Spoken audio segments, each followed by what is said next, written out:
इथल्या कार्यकर्त्यांना देखील माझा प्रश्न आहे।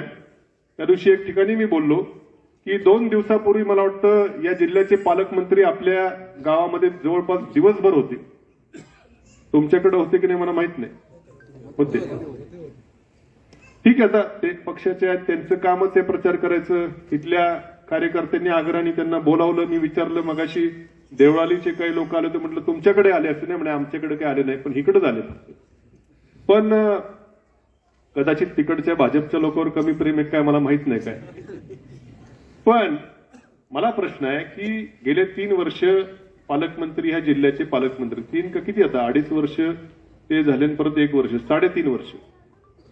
मग इथल्या भारतीय जनता पक्षाच्या कार्यकर्त्यांचं काम होतं किंवा 3.5 वर्ष आपला नेता या जिल्ह्याचा पालकमंत्री आहे। या जिल्ह्याची जी डीपीडीसी असते, जिल्हा नियोजन समिती, त्याचे ते अध्यक्ष असतात। कोट्यवधी रुपयांचा निधी हा जिल्हा नियोजन समितीकडे असतो।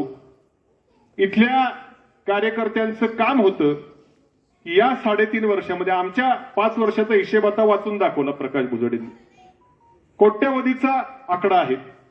मागच्या 3.5 वर्षामध्ये, विशेषतः मागच्या 1 वर्षामध्ये आमदारही त्यांच्याच पक्षाचा होता, काय निधी आणला?